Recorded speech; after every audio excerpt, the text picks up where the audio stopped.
Great. Welcome, everyone. I think we're just waiting for the waiting room to go down. Is that correct?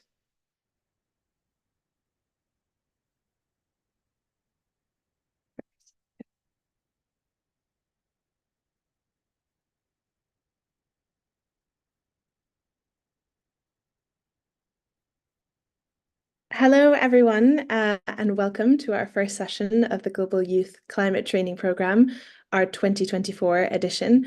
We're really, really excited to get started. For the next 10 sessions, we'll be together both on the live stream and for our participants in our cohort to have this wonderful journey of learning together. My name is Alexis McGivern, and I'm one of the directors of the program on the Oxford side, and we're really delighted to have you all here today. So next slide, please. A warm welcome from our very international team. We represent a coalition from from all around the world, both the Global Youth Coalition, who will introduce themselves in a second, and researchers and support services from within the University of Oxford. So this is the spread of our team. I'm really delighted to welcome you. So this is an initiative that's jointly delivered by Oxford Net Zero and the Smith School of Enterprise and the Environment. So Oxford Net Zero is an interdisciplinary research initiative based here at the University of Oxford. We have about 40 researchers that sit across 10 departments of the university, including physics, biology, law, earth sciences, anthropology, and geography, where I sit. So we are an academic research program, and we produce high quality and peer-reviewed research, but we also work to translate and operationalize that research for policymakers, standard setters, civil society, and businesses, all with the aim of reaching net zero. Next slide, please. I am also a researcher that sits within the Smith School of Enterprise and the Environment, which was established by a benefaction by the Smith family in 2008. And our purpose is to tackle major environmental challenges. So we bring both public and private enterprise together with our researchers here at the University of Oxford.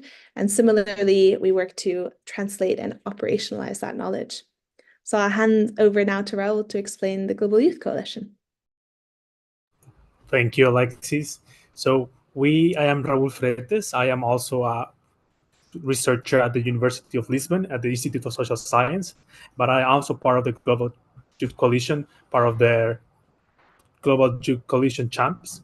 Here at the Global Youth Coalition, we're all young professionals that are trying to ignite change, shape the present, build a sustainable future. And we're individuals from across the world united to address the main societal challenges that we have today with thoughtful plan and impactful projects. And we have one clear mission here, which is we seek to have less empty words and more actions. That's why we, with Oxford, are providing this kind of training. Thus, here in the Global Youth Coalition, we believe in the power of conscious action. We attempt to build capacity, create networks, and foster collaborations across all regions. And we aim to cultivate a powerful youth-led movement in which together we can advocate for bold policy, secure finance for international solutions, and shape the planet that we want to live in. About our main sponsor, our main partners at Eco Interpreters. We have worked last year with them. They are a volunteer-led non-profit organization that was born to ensure that the voices of those individuals are heard, irrespectively of their native language. As they are a professional conference interpreters, in which they are specialized in communication, and the organization puts their skills in the service of global movements such as ours for the climate and environmental action. And we deeply appreciate their work. Thanks so much, Raul. Yes. Thank you so much. And so let's talk about what we will cover in this course. As you all know, we're covering the integrity and accountability of the climate action of non-state actors. So what's a non-state actor? Anything, basically, that is not a state. So state and regional governments, cities, businesses as a key target, financial institutions, and civil society groups. And why do these non-state actors matter? Well, firstly, they're an important actor for making sure we can enhance climate ambition at the policy level, which we'll come on to in a second. And secondly, they represent really important targets for climate accountability. Something that we'll cover in session 3, for example, is how to grade a legitimate net zero target that is set by a business. And it's really important to understand these tools, especially now that greenwashing and those skills have gotten very advanced, and it's easy for a business to make a commitment to net zero that doesn't really have any teeth behind it. So next slide, please. I want you all to internalize what we call the ambition loop. So the ambition loop is basically how non-state actors and state actors tie together. So if we had government policy that had very clear targets and policies, a very clear and predictable regulatory environment, good incentives, market signals, and support for research, that would help to enhance specifically business climate action, because they would feel secure to set ambitious and science-based targets. They would have to be beholden to setting public updates on their progress, have a long-term investment strategy that is aligned with those targets, and responsibly engage and transparently engage. Next slide. So what will we learn over the next month? We are today and next on Thursday getting a snapshot of the latest climate science. As I mentioned, we'll understand how to grade a net zero pledge. We'll also speak about how the non-state actor accountability lens can be useful for the existing updates to the nationally determined contributions happening next year. Understand what a COP looks like for a negotiator. See how to grade a fossil fuel phase-out pledge. Look at the global landscape of finance for energy transition. And in our final session, we'll co-create demands for youth engagement at COP29.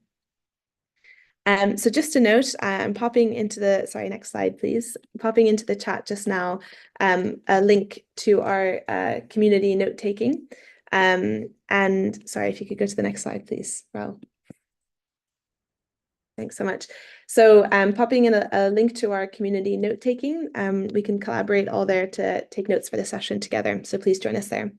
Next slide, please. Great. So we mentioned this in the email, but we had a massive amount of applications this year, over 10,086 to be exact. And we've spent a lot of time over the last 6 weeks to individually and manually grade each of those applications, which has been really difficult because we had so many amazing applications. And to those who are watching on the live stream who unfortunately weren't offered a space in the cohort this year, we understand that it's disappointing, but we are making 7 out of the 10 sessions available on live stream. If you go to the next slide, this is the map of our cohort this year. And just to walk through, in the next slide, our cohort in numbers. So we have 285 people in our cohort, with 135 countries represented. And of course, everyone is much more than their statistics, but it's an interesting way to understand the cohort. So we have 227 people identifying as the most affected people in areas. We have 69 people identifying as part of an Indigenous community, 156 women, 54 participants under 20, and 132 under 25. So we're delighted to have such an amazing cohort with us today. And just to note, because we got a lot of emails, we mentioned that we will be opening up applications for a bursary to cover the cost of attending COP29. So that will come from within our 285-person cohort. This will be a separate application that will open up near the end of the course, and you'll receive more information via email. Great. And just we always want to hear about how you're enjoying the course, your learning process, any of your key takeaways, for example, from the session for today. So these slides are uploaded into the participant drive. You can screenshot this now so you know who to tag, but we'd love to see your thoughts there. And then just our agenda for today. We have a really packed agenda. Just finished our welcome remarks. We have a youth speaker joining us in just a minute, Tony Soalablai. And then we have Maisa Rojas, who is the Minister of Environment for Chile. And then after 45 minutes, we'll end the live stream, and this cohort will go into breakout rooms. So with that, I will I will introduce Tony. So Tony Kamal Soalablai is the Director of Communications at Friends of the Palau National Marine Sanctuary. In this role, she is responsible for managing and executing communication strategies by creating campaigns on social media, developing marketing materials for Palau Pledge, and educating Palau's young students on the importance of preserving Palau's natural environments, including Palau's 80% protected waters. In her spare time, you can find her rewatching Jujutsu Kaisen on Crunchyroll, writing short stories for her nieces and nephews, or taking photos of her dogs, Smokey and Milo. Welcome, Tony. Thank you so much for being with us. Thank you for the wonderful introduction, Alexis, and congratulations to all of the participants of the Global Youth Coalition Training Program. You will have so many wonderful things to learn, and I hope you will feel inspired to continue the work you're doing for all of our global youth. Next slide, please. As stated previously, I am the Communications Director at Friends of the Palau National Marine Sanctuary. With the establishment of the Palau National Marine Sanctuary, the PNMS, in 2015, our organization was created to support the continued closure of the Palau's 80% protected waters. A traditional moratorium was placed over the EEZ, the exclusive economic zone, called a BUL, in order to completely protect our waters from IUU, or illegal, unregulated, and unreported fishing. So the Palau Pledge was born from the Friends of PNMS and is a world-first initiative that requires all visitors to the country to make a commitment to protecting Palau's natural environment and respect local traditions. With so many visitors, the government recognized the need to make these visitors accountable for their actions to avoid significant environmental damage and cultural disruption. And so the Palau Pledge asks all of its guests to take responsibility for their actions and make a conscious effort to tread lightly, to have minimal impact and help conserve Palau, respecting the modern day Bul, during their stay so they can enjoy the many marvels of Palau without taking away from them. And so the pledge aims to conserve the country's natural and cultural resources so citizens and guests like you can enjoy them for years to come. The Palau Pledge has inspired many sister island countries to create their own pledges, and I hope this is a spark for you to create something similar in your own communities and countries. And so the Palau Pledge was launched on December 7, 2017. And since then, we've created programs for our local youth to learn about the PNMS and the pledge and how both have significant meaning to the Palau people. So since 2020, we've had our Palau Pledge dive camps for all of our youth and have since certified 150 scuba divers. Our youth will have been equipped with the skills to find careers in ocean science and conservation, as well as strengthening their Palauan identity through our cultural excursions all around Palau. And we are always looking for ways to fundraise for our programs as we are an NGO. And so if you're interested, do reach out to me on LinkedIn or on our social media platforms at Palau Pledge for a bigger conversation around the pledge. We're always actively engaged with Palau students and believe that just like all of you here today, our young people will be the change makers, the movers and shakers of tomorrow. And so you are doing your part by attending valuable programs like this one for the Global Youth Coalition. And I hope you're inspired to take action and create your own pledges. Thank you. Thank you so much, Tony. It's so lovely to hear about the amazing work you all are doing. And thank you for being this wonderful inspiration to our cohort. So yeah, really deeply appreciate your time and your work. Just passing off now to Raul, who will introduce our second speaker. Thank you very much, Alexis, and thank you very much, Tony, for that inspirational speech and inspirational story that you have developed throughout these years.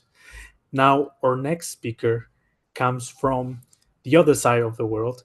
the Latin American continent, the South American continent, and the country of Chile.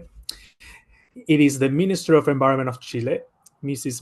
Maisa Rojas Carrida. She's a physicist that holds a doctorate degree in atmospheric physics from the University of Oxford in the United Kingdom.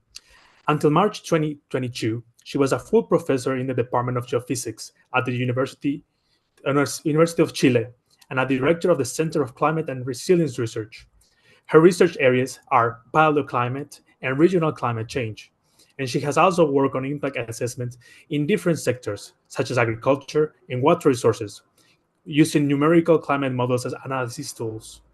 Maisa Rojas was also coordinator of the Scientific Advisory Council of Climate Change, member of the COP25 Presidential Advisory Council, and part of the Chilean delegation to COP25 and COP26.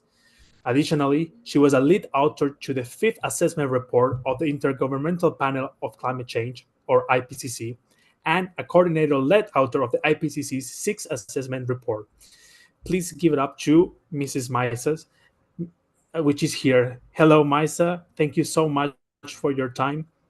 Please, you have the stage. Hello, good morning, good afternoon, good evening to everyone. I'm very happy to be able to share a little bit of my experience with this wonderful group of youth that are helping us to address the climate crisis. So I have my presentation. Can you please confirm that everything is fine? Yes, it looks great. Thank you. Okay, thank you. So I was asked to talk a little bit about understanding and articulate the basic principles of net zero by 2050 and why this is our guiding scientific principle, but also how and why climate science can better underpin policy decisions. From what you've heard from my own background, I am a scientist who spent many years providing evidence for better decision making, and then I have moved to the other side, and I'm now the policymaker who have to take the decision, and we always hope that these decisions can be made with the best available science.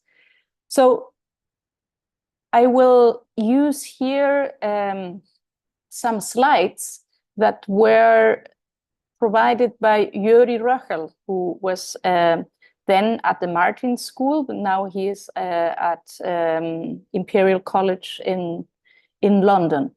And this is a piece of science that, as you will see, is basically behind the Paris Agreement. And this is understanding the relationship between CO2 emissions, CO2 concentrations, and temperature. So CO2 emissions, and here we have a graph that shows time, have been going up since the Industrial Revolution, right? We have been burning coal, burning petrol, burning gas, and those are related to then carbon emissions. Now, these emissions have stayed in the atmosphere, and through the carbon cycle, we have increased concentration in the atmosphere, which are measured in parts per million.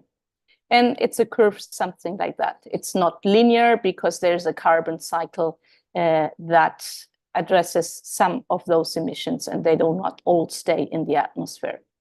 And it's the concentration, the increase of concentration in the atmosphere of this gas now that through the climate system have provided an increase in temperature. So we need to understand a complicated carbon cycle and also a very, very complicated climate system.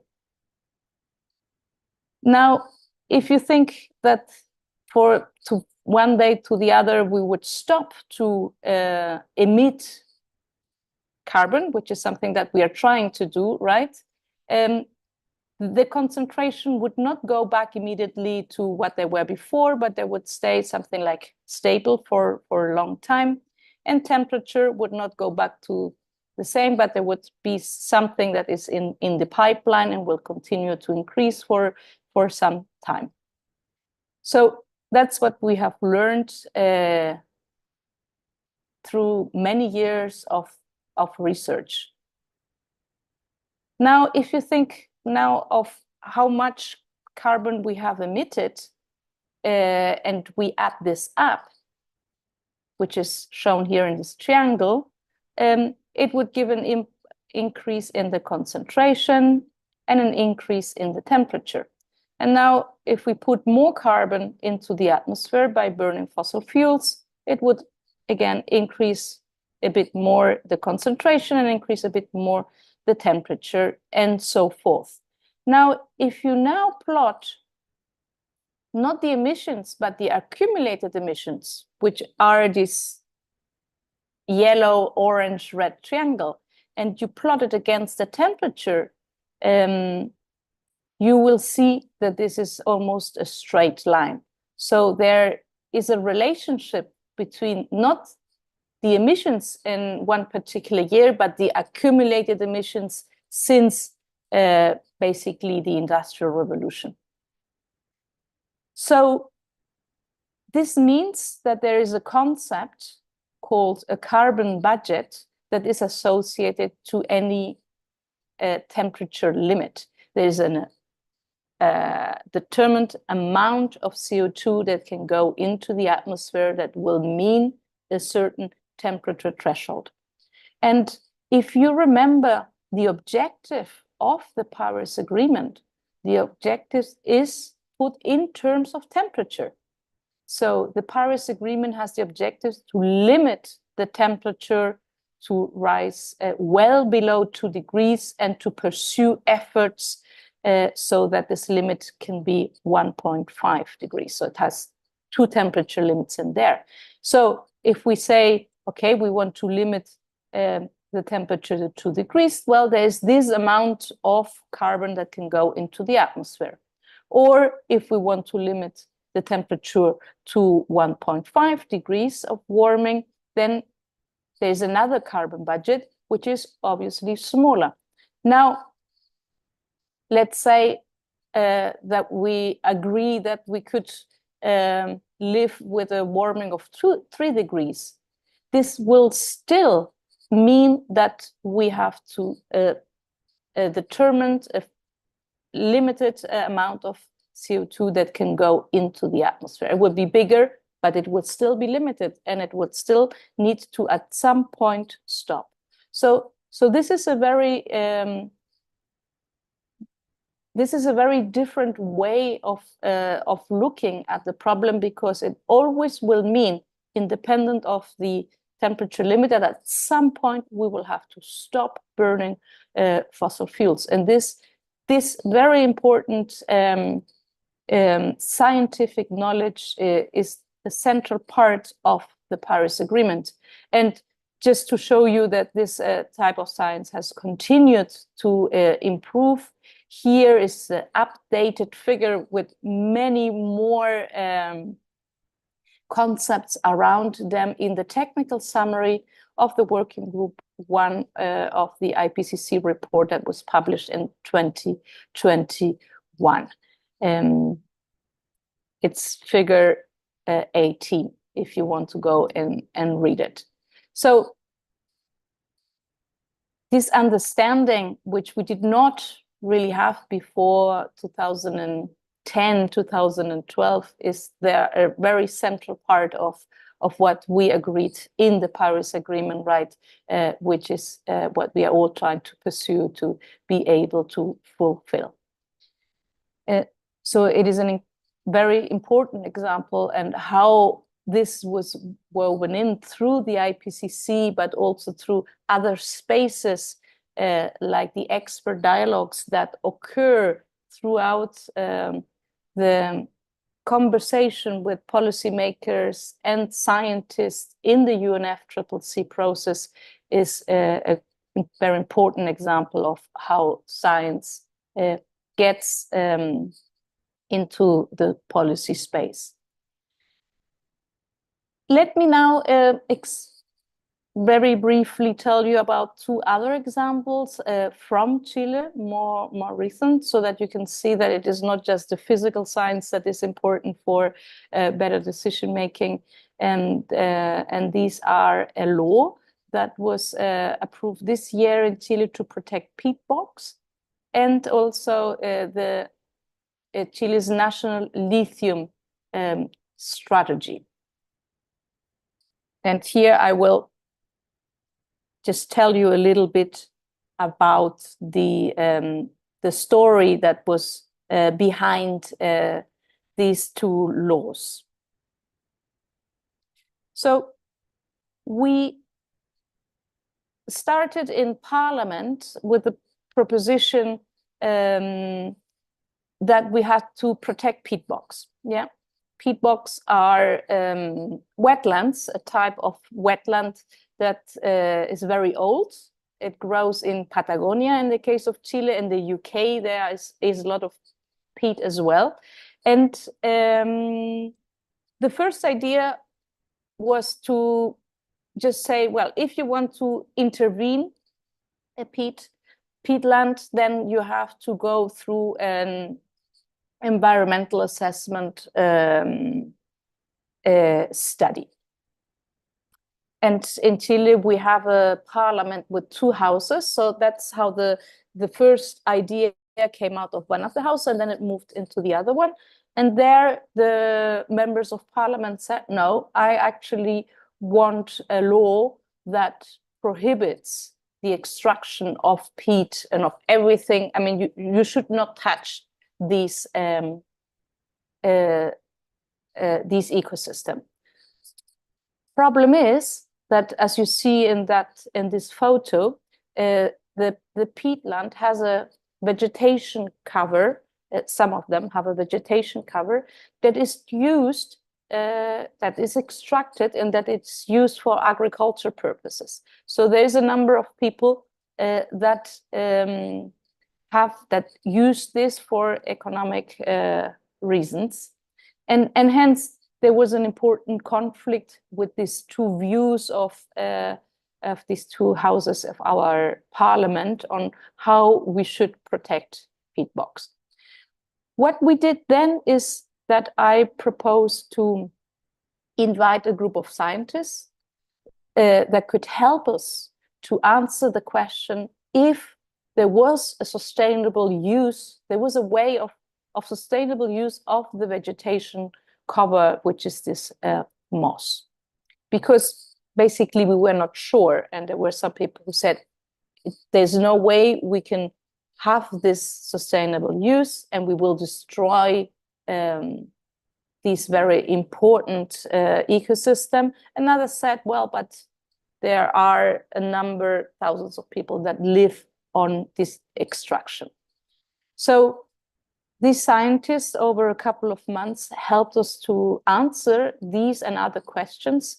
And we finally ended up with a law that was approved by the large majority of our parliament that prohibits the extraction of peat, which is where most of the carbon is. And therefore, this is an ecosystem that we do not want to touch because it helps us to mitigate climate change. But that allows a sustainable use of the vegetation cover and therefore allows some of the economic activity to still take place. And I think this is a good example on how scientific information into the process of writing a law has given us a good solution that helps the environment, but also socially and economically groups that live on this from the extraction of this moss. Let me now go to my second example. In the north of Chile, there's a region called Altiplano that is shared also by Argentina and Bolivia, that is very high up, about 3,000, 4,000 meters high. And we have a number of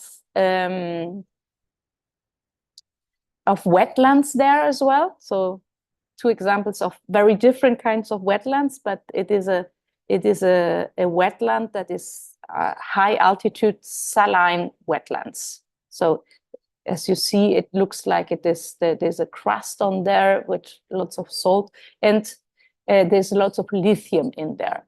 And as you know, part of our energy strategy requires to electrify much of our transport systems, and those are at the moment using batteries with lithium. So there's a big interest in extracting more lithium, and hence a big pressure on these wetlands, which are, on the other hand, from a biodiversity point of view, a very valuable, very unique wetlands. So as part of the national lithium strategy, it is of course a productive strategy. The purpose is that Chile can extract more lithium and thereby helping the international energy transition to address climate change. But on the other hand, we have this other very important crisis that we are living as well, which is the loss of biodiversity.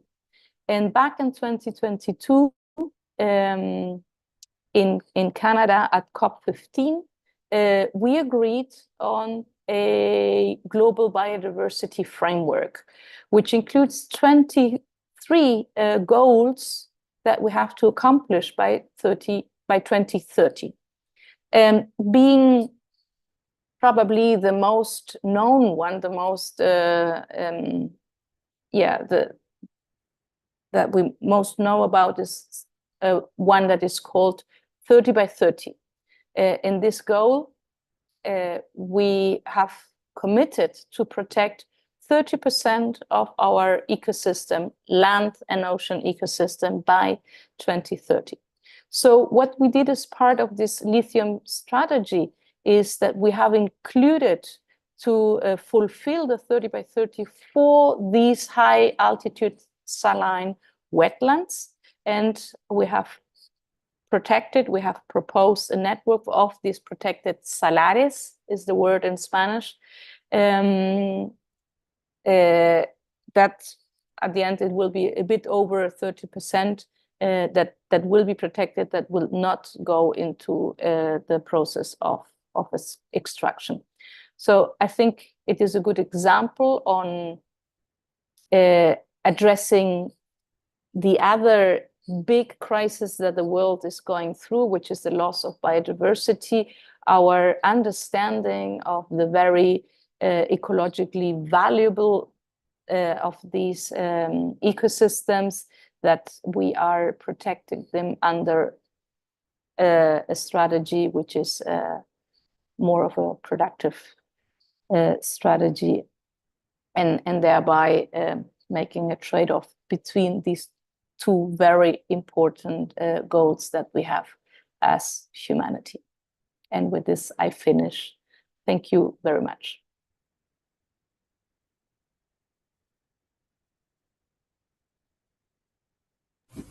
Thank you very much for your presentation, Minister Maisa.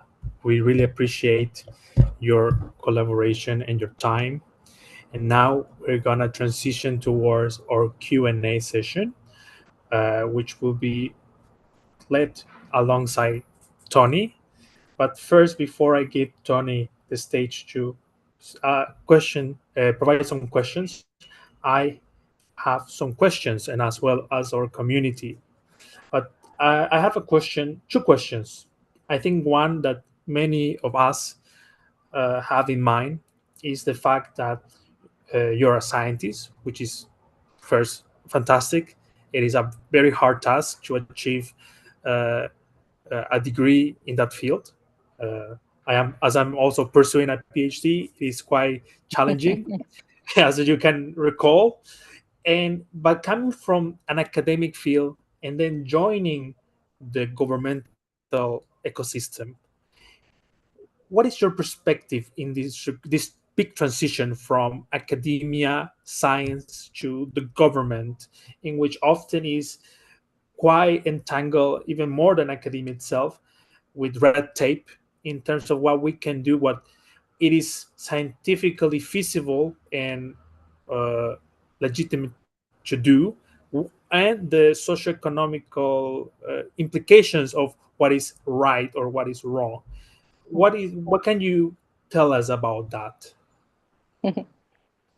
Well, it is indeed a very important challenge, and I guess I mean, the first thing is that I think a message for everyone who's on this call today, which are all young people interested and engaged in addressing this very important challenge that we have, which is to address climate change and also the loss of biodiversity, is that you should always pursue your dreams, and you should never feel that you cannot do whatever you want to do. I think that's the first message. And if I look back at my path, it was not the most obvious one, clearly, because a degree in physics would not be considered as the direct step into going into politics. But it just shows you that choose what you need, what you feel is right for you, and do not deter from that determination, and it will work out. I think that's the first message. The second is, I guess I have always been, and I think this is common to many scientists, very curious and open to answer difficult questions, and hence I had now for quite a few years already sort of moved into this doing science that is relevant for decision making, and hence it is not so strange that I ended up where I am now. Although again, if some scientists feel more comfortable to stay on the other side, that is, every actor is very important in this very important crisis that we are living. So I think there's not one better than the other. I personally feel it like a privilege to be at this moment where I really know the importance of acting with a level of urgency and ambition to be able to lead the ministry that, in the case of Chile, is addressing the climate change and the biodiversity loss crisis, and helping to advance, understanding that now it is important for me to take into account scientific information, as the two examples that I showed you, but especially in the second one, or in both of them, there is more than just the science. It's not the only element. All the social and economic aspects have to be taken into account, and that is, of course, something that, as a scientist, is probably not so evident. But if you come into government, that sort of trade-off and how to harmonize all these different needs and objectives is a challenge, but it's a challenge that I find, as I said, a privilege in this moment of time. Thank you very much. Now I will pass the mic to Tony. Tony, please, you have any questions for our special guest? Yes, Minister, thank you for your presentation. Super enlightening. I have hopefully a very short question for you, not too difficult to answer, but on your presentation on carbon, I just want to know, could climate change be reversed if we just remove carbon dioxide from the atmosphere? That's really it. Is it possible? Well, some aspects can be reversed because eventually the temperature will have gone down. But other aspect, because climate change is more than just global warming, right? Global warming, I mean, the increase of temperature is, of course, very important. But even if you decrease the temperature in, let's say, a scale of 50 or 100 years, you will not get back in that the same amount of time. For example, our cryosphere. Glaciers will take a much, much longer time to go back to exist again. And sea level rise will not go down either. So there are some aspects that are already irreversible, and definitely irreversible on the time scale of maybe of human life, right? I mean, if you think about geological time scale, everything is reversible. But we're not interested in this moment changes that will occur in 1,000s, 10,000s of years, or even millions of years. We are interested to be able to give this generation and the next generation, and maybe, let's say, this century, the means of living in an habitable planet, and hence, in that sense, some things are reversible, others are not so reversible. Temperature is, but all the impacts that temperature has on other aspects of our climate system is more complicated. And what is definitely not reversible is the loss of species.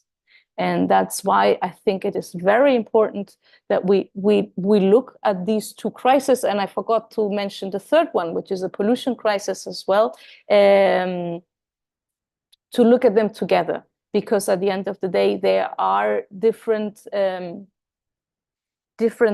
symptoms of the same crisis, which I like to describe as a crisis of a bad relationship with nature, but also bad relationship among ourselves. It's a relationships crisis where we have created a world with loads of inequalities, where nature has paid the price of our development over the last 2 centuries, last century, and that's really what we have to tackle.